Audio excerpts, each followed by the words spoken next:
Social media पर influencer Sharmishtha Panoli ने Instagram पर एक पैगंबर मोहम्मद साहब के बारे में आपत्तिजनक बात वाला वीडियो शेयर किया था।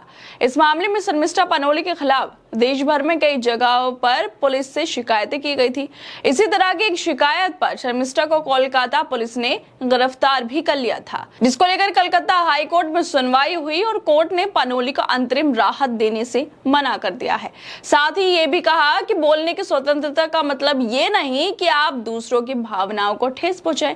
कोर्ट ने 5 जून को अगली सुनवाई में राज्य सरकार को केस डायरी पेश करने का निर्देश भी दिया है, लेकिन हाई कोर्ट में सुनवाई के बाद ही अब बीजेपी के भक्तों ने, समाज में नफरत फैलाने वाले लोगों ने हाई कोर्ट का और सुनवाई करने वाले जज को लेकर ही ट्वीट करने शुरू कर दिए हैं और ऐसी बातें बोल रहे हैं जो बेहद घटिया है।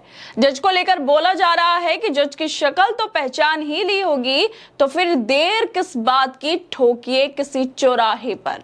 ऐसे लोगों पर कार्रवाई क्यों नहीं होनी चाहिए जो एक हाई कोर्ट के जज को चौराहे पर ठोकने की बात कर रहे हैं, सरेआम धमकियों के साथ ट्वीट कर रहे हैं, हाई कोर्ट की कार्रवाई पर भी सवाल उठा रहे हैं।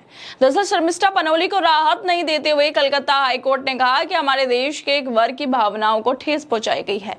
हमें बोलने की आजादी है, लेकिन इसका मतलब ये नहीं कि आप दूसरों की भावनाओं को ठेस पहुंचाएं। हमारा देश विविधताओं से भरा हुआ है, हमें सावधान रहने चाहिए और इस मामले पर अगली सुनवाई के लिए 5 जून की तारीख दे दी गई। जिस रात से कोर्ट में सुनवाई की गई उसकी भी वीडियो वायरल हो रही है, जिसमें याचिका पर सुनवाई करते हुए जस्टिस पार्थ सारथी चटर्जी कहते हैं कि हमारे देश के कुछ लोगों को सोशल मीडिया पर आपके इस कमेंट से ठेस पहुंची है और अगर आपने कमेंट सोशल मीडिया पे किया है तो उस घटना की वजह से 3-4 मामले दर्ज हो गए। स्वीकार करना होगा कि देश के एक वर्ग के लोगों की भावनाओं को आपने ठेस पहुंचाई। हमारे पास बोलने और अभिव्यक्ति की आजादी है, लेकिन इसका मतलब ये नहीं कि आप दूसरों की भावनाओं को ठेस पहुंचाएं। हमारा देश विविधता से भरा है, यहाँ कई तरह के लोग, कई भाषाएं और जातियां रहती हैं, लेकिन ऐसा कमेंट करके आपने उन्हें नुकसान पहुंचाया। जस्टिस पार्थ सारथी चटर्जी के इस वीडियो के बाद सोशल मीडिया पर नफरती लोग बाहर आ गए हैं और घटिया बातें बोलने लगे हैं।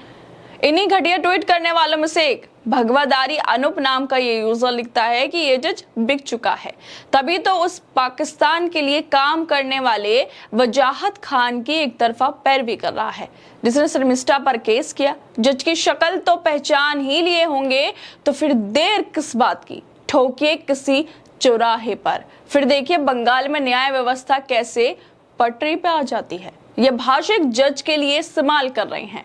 इन लोगों को कहां से ये शय मिल रही है कि एक जज पर देश में शांति बनाए रखने के लिए ऐसे शब्द बोले जाएं। भगवादारी अनूप नाम का इस यूजर ने सोशल मीडिया पर जो लिखा वो ना सिर्फ शर्मनाक है, बल्कि देश की न्यायिक व्यवस्था पर एक गंभीर हमला है। उन्होंने एक जज को बिका हुआ कहकर और यह आरोप लगाकर कि वो पाकिस्तान के लिए काम करने वाले वजाहत खान की एक तरफा पैरवी कर रहा है, जज की शक्ल पहचान लिए होंगे, तो फिर देर किस बात की, ठोकिए किसी चौराहे पर।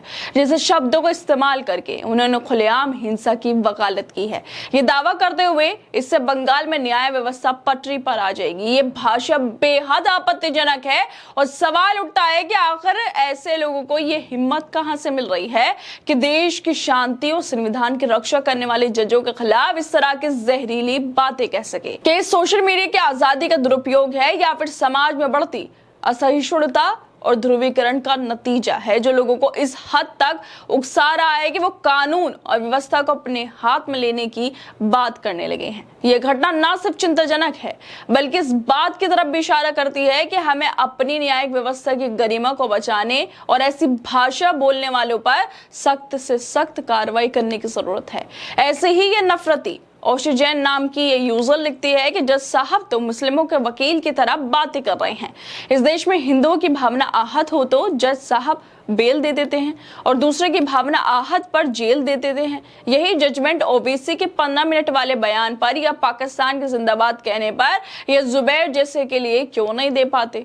ओशिन जैन नाम की यूजर सोशल मीडिया पर लिख रही है, जज साहब तो मुसलमानों के वकील की तरह बातें कर रहे हैं। ये बयान साफ तौर पर जज पर पक्षपात का गंभीर आरोप लगाता है और धार्मिक आधार पर भेदभाव कर रहे हैं। इस तरह के आरोप भी जज पर ये लगा रहे हैं। सवाल ये है कैसी टिप्पणियां सोशल मीडिया की आजादी के नाम पर जायज हैं? ये देश की न्यायिक व्यवस्था की गरिमा को ठेस पहुंचाने की कोशिश है। ये घटना दिखाती है कि कैसे कुछ लोग अपनी नफरत भरी सोच को हवा देने के लिए संवैधानिक संस्थाओं को निशाना बना रहे हैं, जो देश की एकता और विश्वास के लिए बेहद खतरनाक है। खैर दोस्तों, आप लोगों को क्या लगता है? जिस तरह से जो जज साहब हैं वो सीधे तौर पे बोल रहे हैं कि स्वतंत्रता का मतलब ये नहीं कि आप किसी की भावनाओं को ठेस पहुंचाएं, और इन्हीं शब्दों पर ये जो ओशन जैन हुआ या फिर ये भगवत आर्य नाम का जो यूजर है इस तरह की घटिया भाषा लिख रहा है, इस पर जरूर सरकार को या फिर आला अधिकारियों को देखना चाहिए कि एक जज के लिए, हाई कोर्ट के लिए इस तरह की भाषा कोई इस्तेमाल ना करे, जो बेहद घटिया है, आपत्तिजनक है और शर्मनाक भी है। आप लोगों को क्या लगता है इस वीडियो को लेकर? हमें अपनी राय जरूर दें। बाकी तमाम खबरों को देखने के लिए जुड़े रहिए हमारे साथ।